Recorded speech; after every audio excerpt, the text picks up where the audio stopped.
A common narrative in our culture today is that there's conflict between science and the Christian faith. But is that really the case?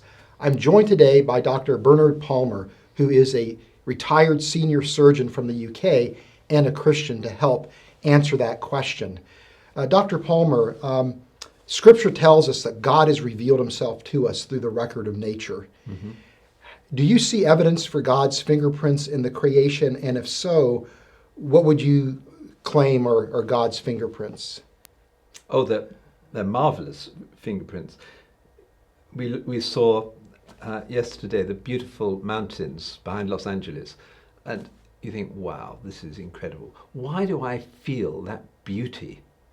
What is it? And when I see love, you see a mother caring for a new child. That's something I think it's beautiful, it's instinctive. Where does this come from? And then on the negative side, where does evil come from? Why do I hate when I see people being abused? What is it? Now, I think that's a very relevant aspect of knowledge. One of the great problems is that people have limited science, which originally comes from the Latin scio, I know, to experimental science, natural sciences.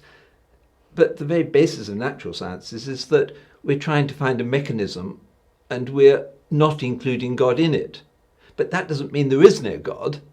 It's just the way natural science works. But if you allow knowledge to include other aspects, philosophy, all these other senses, then it becomes a very challenging case.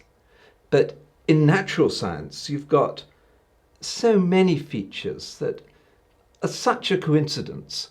The distance that the Earth, 150 million kilometers from the Sun, and it's almost a circular orbit, so that we don't get too hot and too cold, as nearly all planets do.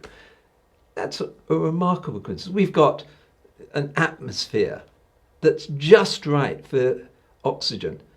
One of the things I found fascinating was that the amount of oxygen means that you can have fire without an explosion. If you have too much oxygen, things go wrong. And you can go on and on and on about these coincidences. And I've read some of the scientists who've been working at this saying the coincidences are just so extraordinary that the only explanation is there's an infinite number of universes.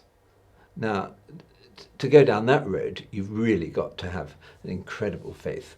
It's much more reasonable to say that somehow, and I don't know how, that God was involved in creating. How did God create DNA? Professor Flew, who was an atheist, when he studied DNA, said, there has to be a hand of God in this. One cell has got more information than the whole of Encyclopedia Britannica, packed all into one little cell. This is incredible. And yet it can self-replicate and it can influence things. Now, to us and say that's come by random processes from primordial soup without a mind behind it, I find incredible.